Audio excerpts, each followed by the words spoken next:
VVV kende een droomstart in de Eredivisie met een 3-0 overwinning op Sparta. Zometeen de beelden. Verder maken we kennis met nieuweling Damian van Brugge en kijken we uiteraard vooruit naar het komende duel uit bij FC Twente.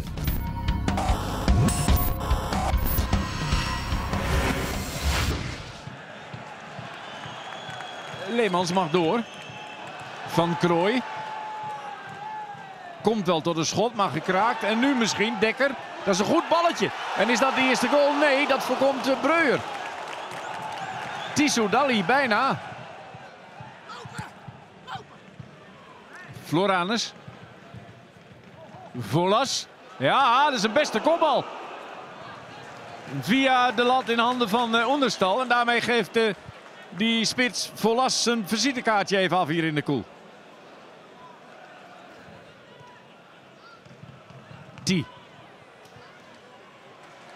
Tissoudali. Die in de eerste oefenwedstrijd van dit seizoen tegen een amateurclub 7 goals maakte. Daar is het schot en daar is het doelpunt. Het schot van Leemans en een blunder van Kortsmit. En dan hebben we toch nog een goal. Zo vlak voor rust. 1-0 voor VVV. Dat was een dikke blunder van Kortsmit. Kijk maar eens. Leemans met rechts. Ja, die moet hij hebben. Die moet hij gewoon hebben.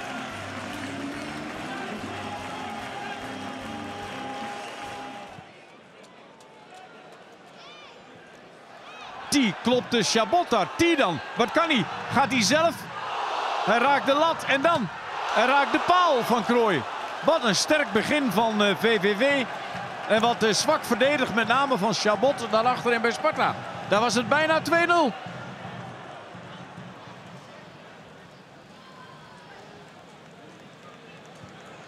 Van Krooi. Seuntjes. Tissoudali. En daar is het dan 2-0. Nee, daar is het Kortsmit die dat voorkomt op de poging van Dekker. Maar het kan nog altijd met Tissoudali. En het is 2-0. Het is Tissoudali. De man die 7 doelpunten maakte in de voorbereiding tegen het kleine amateurclubje Def uit Arsen scoort nu. Eerst is het Kortsmit die een doelpunt voorkomt. Maar dan toch is het hier 2-0 en een hele knappe goal. En dat is andere koek voor Sparta.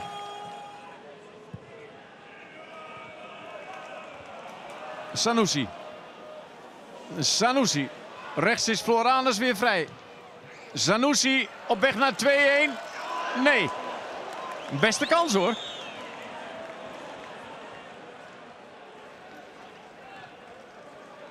Agge. Met Promes. Sanusi, Floranus. Duarte. En de redding van Onderstal. Een hele belangrijke redding. En een flinke overtreding van Chabot, die gaat eraf. Want die heeft al geel.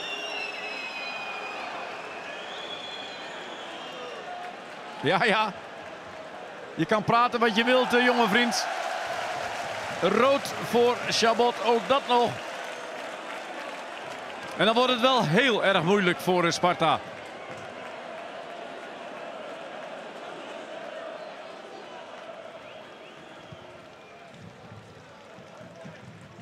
Rutte komt weg. Seuntjes helpt zijn verdediging. En T is nog de enige voorin. Nou, maak er dan nog maar één, zou je zeggen. Of doet Van Krooi het? Jawel, en een mooie ook hoor. Een mooie apotheose van deze eerste thuiswedstrijd. De ouverture van een seizoen voor VVV begint met 3-0. Ja, en dan lacht ook Maurice Stijn. Een mooie goal. Vito van Krooi. 3-0. En het laatste fluitsignaal van Jochem Kamphuis klinkt in de koel in Venlo. Waar de blijdschap zeer groot is. Want ja, eigenlijk had niemand vooraf verwacht dat deze 3-0 eindstand op het scorebord zou staan. We hadden een heerlijke start. Beter kun je niet wensen. Nee, klopt. Heerlijk. Met z'n allen heel hard naar gewerkt. 7 weken voorbereiding gehad. En dan komt Sparta op bezoek. Kampioen van 2 jaar geleden. Wat wel een van de ploegen is waar je denk ik in het rechte rijtje mee gaat vechten voor plek. In ieder geval de plek om erin te blijven. Laat maar zo noemen. Nou, hartstikke mooie overwinning. Mooie interactie met het publiek wederom. Dus ja, we hebben een heel mooi weekend gehad wat dat betreft. Ja, Danny, jij mocht het vanaf de zijkant bekijken, maar wat een heerlijk begin voor jouw team.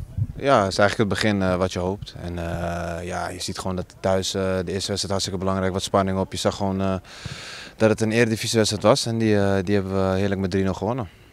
Nou, je zag dat het een eredivisiewedstrijd was, zeg je. Op welke manier? Kun je dat eens toelichten? Ja, qua entourage en toch wat meer spanning. En ja, het is toch, je merkt het verschil met de Jupiler League. En in randzaken, maar ook gewoon op het veld. Gewoon, wedstrijden worden meer in details beslist en minder. Ja, je ziet dat er gewoon momenten in de wedstrijd zijn waarop een wedstrijd beslist wordt. En in de Jupiler League is het vaak anders. Is het vaak meer op en neer en kan het soms alle kanten op. En dat zie je toch in de Jupiler League of in de Eredivisie minder. En ja, ik denk dat het echt zo'n wedstrijd was en ik denk dat we ook echt verdiend gewonnen hebben. De wil om beter te worden, de wil om het maximale eruit te halen met z'n allen. Nou, dat kwam afgelopen zaterdag dat naar boven. En natuurlijk, je scoort op hele gelukkige momenten, maar soms dwing je dat ook af. Een minuut voor rust, een minuut na rust. En in die fase vind ik dat we ook gewoon terecht gewonnen hebben van Sparta. Dat klinkt heel makkelijk achteraf om te zeggen misschien, maar had je dit verwacht, zo'n start? Nou, misschien niet zozeer een klinkende 3-0 overwinning. Maar ik wist wel dat wij tot mooie dingen in staat waren. Dat hebben we vorig jaar ook laten zien met ook hele beperkte middelen. En ik wist dat we dat zeker met de aanwinsten die we in de ploeg hebben, dat wij ook dit jaar in staat zijn om ons mannetje te staan. Nou ja, dat is een bewijs geweest afgelopen zaterdag. Nou, heeft Nederland dit verrast, denk jij, afgelopen weekend? Nou, aan de reacties te zien wel, want volgens mij was heel Nederland verrast dat wij überhaupt punten gingen pakken. Gezien de status die ze ons allemaal toedichten. En ook na de overwinning van zaterdag, als je dan ook de pers leest en de pers hoort op tv maandag en zondag, dan ja, is het volgens heel veel mensen een mooie overwinning geweest. Maar zijn we nog steeds degradatiekandidaat nummer 1. Dus ja, dat moet ons alleen maar sterken in de wil om te overleven dit jaar. Ik denk dat we eigenlijk gewoon gedaan hebben wat we eigenlijk nu 2 jaar mee bezig zijn. Gewoon vanuit een teamorganisatie gewoon een goede prestatie neerzetten. En ik denk dat we dat afgelopen zaterdag weer hebben laten zien. En nee, zeker niet verrast. Ik weet zeker ik wist van tevoren zeker dat we van Sparta konden winnen. En ik was erg blij op de tribune. En bovenop deze mooie competitiestart kwam er deze week mooi nieuws uit Zeist. Vito van Krooij en Damien van Brugge zijn opgenomen in de voorselectie van Jong Oranje.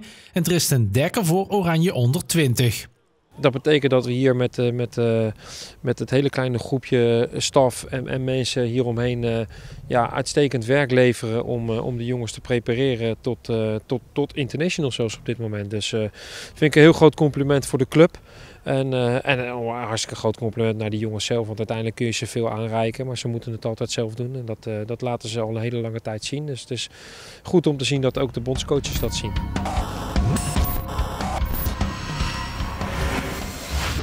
Vlak voor de start van de competitie versterkte VVV zich dus nog met Damien van Brugge. De 21-jarige centrale verdediger wordt komend seizoen gehuurd van Jong PSV. Ja, ik wilde graag de Eredivisie in.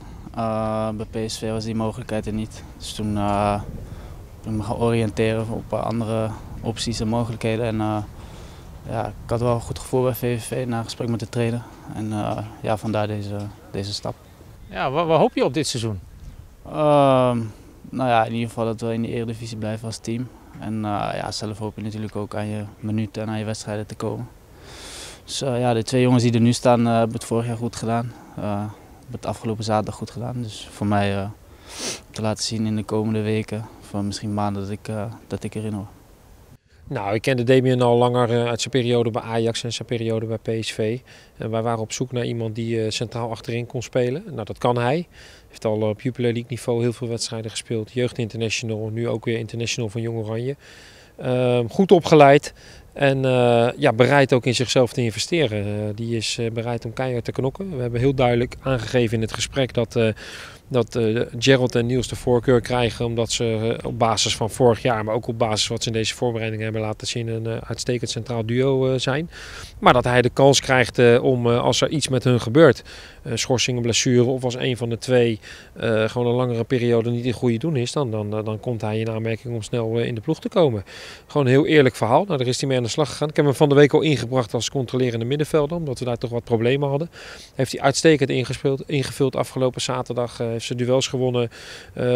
Hele fijne en open jongen in de groep ook. Past zich gelijk goed aan. Dus ik ben heel blij met hem omdat hij bij ons in het elftal zit. En de kans is toch wel erg groot dat er nog 3 nieuwe namen van gehuurde spelers bijkomen. Meest concreet zijn Mink Peters van Real Madrid en de Nigeriaan Kelechi Nwankali van Arsenal. Nou, Mink is in zoverre concreet dat we op het papierwerk uit Madrid zitten te wachten. Dus er is vandaag tussen VV en Real is er contact weer geweest. Ik hoop dat dat voor het weekend rondkomt, dan kan hij aansluiten. En met Arsenal is er vorige week contact geweest om Nkali bij ons onder te brengen voor een jaar. En die is op dit moment in Nigeria, dus die vliegt als het goed is morgen terug. En dan hoop ik dat hij zo snel mogelijk ook aansluit. Dus wat dat betreft 2 hele jonge, talentvolle spelers bij deze groep. Die ook het evenwicht in de groep kunnen bewaken. Hè? Dat het verschil tussen de jonge jongens van VVV, die ook nog keihard moeten knokken, en de gevestigde orde. Daar is het goed dat die kwaliteit van de andere groep ook omhoog gaat om het totaalplaatje beter te krijgen. Dus ik ben daar heel blij mee. De concurrentie neemt toe. Ja, dat moet ook op ons niveau. Dan kun je het niet met 14, 15 spelers doen. Dus jongens die bereid zijn in zichzelf weer te investeren. Dan kom je weer op terug dat de mannen dat heel graag willen. Dus ja, ik kan niet wachten tot die jongens aansluiten. Nee, ook goed voor de club, denk ik. Ja, als je spelers huurt als een VVV zijnde van een Real Madrid, van een Arsenal. Dat is goed voor de naam. Ja, dan zie je dat in alle facetten. We leveren nu 3 spelers voor het Nederlands elftal. We hebben contacten nu met Real Madrid om een speler te huren, met Arsenal om een speler te huren. We zijn niet afhankelijk van één club, dus dat vind ik ook wel belangrijk. Dus ook heel duidelijk met die clubs afgesproken. Ja, wij bepalen het beleid en als wij vinden dat de spelers nog niet klaar zijn om te spelen, spelen ze ook niet. Nou ja, daar maak je goede afspraken met elkaar over. En het is, zo zie je dat je stapje voor stapje dat de club zich steeds op een hoger niveau gaat begeven. Dus dat is hartstikke mooi, de ontwikkeling te zien.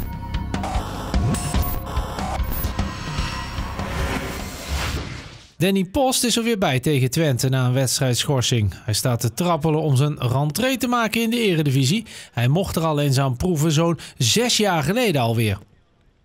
Ja, volgens mij sta ik nu allemaal gelijk dus met die jongens die gespeeld hebben zaterdag. Maar ik heb 1 Eredivisie duel, officieel duel gespeeld bij FC Groningen. Was uit bij FC Utrecht, ook niet lang overigens. Maar dus ik sta al op 1 en ik hoop zaterdag 2 te gaan maken.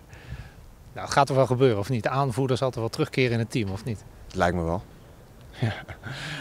Ik ga zaterdag beslissen in welke formatie ik ga spelen. En het feit is dat we heel goed gespeeld hebben afgelopen zaterdag. Alle jongens het goed gedaan hebben. Maar aan de andere kant is ook het feit dat Danny is niet voor niks aanvoerder. En die staat ook te trappelen om te beginnen. Dus wat dat betreft is de kans groot dat hij weer in de ploeg terugkeert. Luxe probleem? Nou, luxe probleem. Het is... nee, het is mooi om te zien dat ook zonder Danny we in staat zijn geweest om deze wedstrijd te winnen. Maar hij heeft natuurlijk met zijn ervaringen, met zijn duelkracht en met zijn persoonlijkheid voegt hij iets aan de ploeg toe. En wat dat betreft is hij altijd een zekerheidje voor mij geweest. En heeft hij pech gehad, want het is natuurlijk ongelukkig dat hij die rode kaart heeft opgelopen toen. Maar hij is gewoon een hele belangrijke jongen voor de ploeg en dus de kans is groot dat hij terugkeert. Nou, ik zeg luxe probleem, want ook een Opoku natuurlijk heb je nog niet erbij en staat te trappelen. Ja, maar die is nog geblesseerd, dus daar kan ik nog geen beroep op doen. Ik hoop misschien dat ik hem tegen Ajax erbij heb. Maar in dat opzicht is het lekker dat je dadelijk, als heel de groep fit is en ook de jongens die we gehuurd hebben, dat iedereen bij elkaar is, dat je dadelijk tussen de 18 en 20 volwaardige spelers hebt, waarin het niveau op de training ook omhoog gaat. En dat moet ook omhoog om beter te worden. Tegenstander van zaterdag, FC Twente, startte de competitie met een 2-1 nederlaag bij landskampioen Feyenoord. De club uit Enschede ondervindt nog altijd de gevolgen van een aantal bewogen jaren. Ja, dat is een goede ploeg, een goede tegenstander die natuurlijk een paar jaar geleden zelfs kampioen van Nederland is geworden. Die wel gaandeweg de jaren door hun financiële problemen wel wat aan kwaliteit heeft ingeboet. Maar nog steeds een prima tegenstander. Hebben het Feyenoord afgelopen week in de Kuip heel erg moeilijk gemaakt. Eigenlijk maar 1 echte kans weggegeven. En ja, die zullen voor eigen publiek natuurlijk de eerste wedstrijd laten zien wat ze waard zijn. Dus dat zal een hele pittige wedstrijd worden. Zoals nog heel veel wedstrijden volgen pittig zullen worden. Maar ja, waarin we ook naar Twente gaan om onze huid duur te verkopen. Dat mogen duidelijk zijn. Kijk, het is niet meer de Twente van een paar jaar geleden. Volgens mij niet zo heel lang geleden kampioen geworden. En ja, veel ingeleverd. Maar buiten dat gewoon met de achterban gewoon een hele lastige uitwedstrijd. En die, met al die supporters en toch nog veel individuele kwaliteit. Grote club. Dus het wordt een hele moeilijke wedstrijd. Maar dat zijn wel de wedstrijden waarvoor je nu Eredivisie wilt spelen. VVV wist in de competitie nog nooit te winnen in Enschede. Tot besluit de laatste Venlose treffers op Twentse bodem uit 2009 en 2011. Kullen kopt door en Moussa is supersnel en zorgt voor 1-1. Ja, Twente laat heel veel kansen liggen en Moussa scoort zijn derde en VVV's derde van het seizoen. Net als de Recht. En hij zit erin. Daar is de goal van de Recht. 1-0 voor VVV na 3 minuten. En krijgt de vrije trap niet. Was dat geen overtreding van Schaken? Ik denk van wel. Het gaat verder. En dan is het raak. Inderdaad, Van Boske kan die bal niet keren. En Ahaoui is de man die scoort in Enschede. Het is 1-0 voor VVV.